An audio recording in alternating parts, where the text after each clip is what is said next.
British east India company मुख्य रूप से मसालों के व्यापार के उद्देश्य से भारत आई थी। इसके अलावा वे रेशम, कपास, नील, चाय और अफीम का भी व्यापार करते थे।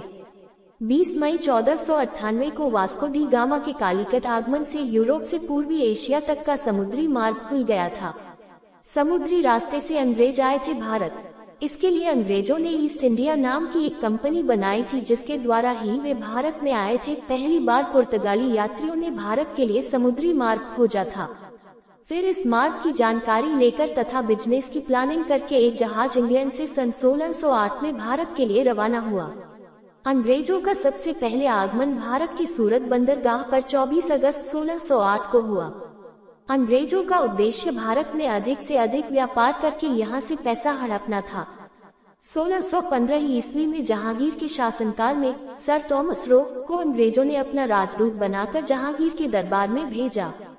24 अगस्त 1608 को व्यापार के उद्देश्य से भारत के सूरत बंदरगाह पर अंग्रेजों का आगमन हुआ था, लेकिन 7 वर्षों के बाद सर थॉमस रो जेम्स प्रथम के राजदूत की अगुवाई में अंग्रेजों को सूरत में कारखाना स्थापित करने के लिए शाही फरमान प्राप्त हुआ। संचार और यातायात के तीव्र विकास से दुनिया बहुत छोटी हो गई है। जितनी देर में दादाजी ननिहाल से ससुराल पहुंचते हैं, पोता पोती विदेश से घर आ जाते हैं। हम वैश्विक हो चुके हैं। हमारी संस्कृति भी तो वसुधैव कुटुम्बकम को मानती है। जब दुनिया में सबसे अधिक तीसरे नंबर पर हमारी हिंदी भाषा बोली समझी जाती है, तो हमें भी आवश्यकता हेतु अन्य भाषाओं में व्यवहार करने में ही समझदारी है। हर किसी को अपनी माता और मातृभाषा का सबसे पहले सम्मान करना चाहिए। अच्छी बात है, परंतु दूसरों की माता और मातृभाषा के प्रति भी तो वैसे ही सम्मान की भावना रखनी चाहिए ना, मेरे भाई। Folded hands. भारत में अंग्रेजी भाषा का प्रारंभिक प्रवेश एक महत्वपूर्ण ऐतिहासिक घटना है, जिसने भारतीय समाज की भाषाओं, संस्कृति और शिक्षा के प्रसार में महत्वपूर्ण बदलाव किए। ये घटना 17वीं सदी के आसपास हुई, जब ब्रिटिश ईस्ट इंडिया कंपनी ने भारत में व्यापारिक उद्देश्यों के साथ कदम रखा। इस प्रारंभिक दौर के दौरान कंपनी के व्यापारी और कर्मचारी अंग्रेजी का प्रयोग करने लगे और इसे भारतीय व्यापारिक समुदायों के साथ अधिक समझाया गया। अंग्रेजी भाषा के प्रारंभिक प्रवेश के साथ ही ये भाषा भारतीय समुदायों में अपनी जगह बना रही थी। 19वीं सदी में वीडिया सभा की स्थापना और विलियम मैकॉले की अधिसूचना के बाद अंग्रेजी भाषा को भारत में शिक्षा की भाषा के रूप में स्थापित किया गया।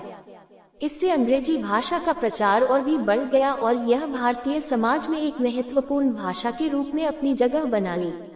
अंग्रेजी के प्रारंभिक प्रवेश के परिणाम स्वरूप भारतीय समाज में व्यापार, शिक्षा और सरकारी संरचनाओं में इसका महत्व बढ़ गया और यह भाषा आज भी भारतीय समाज के एक महत्वपूर्ण हिस्से के रूप में मौजूद है।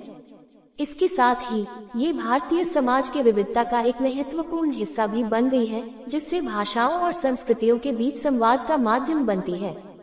इस प्रकार भारत में अंग्रेजी का प्रारंभिक प्रवेश एक महत्वपूर्ण मील का पत्थर है, जिसने भारतीय समाज को भाषाओं और संस्कृतियों के क्षेत्र में एक नया दिशा देने में मदद की। यह एक अत्यंत महत्वपूर्ण चरण था, जो भारत के इतिहास और सांस्कृतिक विकास के लिए महत्वपूर्ण है। भारत में अंग्रेजी भाषा के प्रारंभिक प्रवेश के दुष्परिणाम और सकारात्मक परिणाम दोनों हैं और इनका मिश्रण है। 1. सकारात्मक परिणाम। शिक्षा में वृद्धि। अंग्रेजी भाषा के प्रवेश से भारतीय शिक्षा सिस्टम में सुधार हुआ और यह छात्रों को विश्व स्तरीय शिक्षा के अवसर प्रदान करने में मदद किया। रोजगार के अवसर। अंग्रेजी के प्रवेश से भारत के युवाओं के लिए अंतर्राष्ट्रीय रोजगार के अवसर खुले, जो आर्थिक विकास को गति दिलाने में मदद करता है। विदेशी निवेश। अंग्रेजी के जाने माने प्रयोगकर्ताओं द्वारा नवाचार और निवेश के अवसरों का प्रसार हुआ, जिससे भारतीय अर्थव्यवस्था को लाभ पहुंचा। 2. दुष्परिणाम। भाषाओं का अपशिष्टीकरण। अंग्रेजी के प्रारंभिक प्रवेश के कारण कुछ भाषाएं और स्थानीय भाषाएं अपशिष्टीकृत हो गई हैं, जिससे भाषाओं के संरक्षण में कठिनाई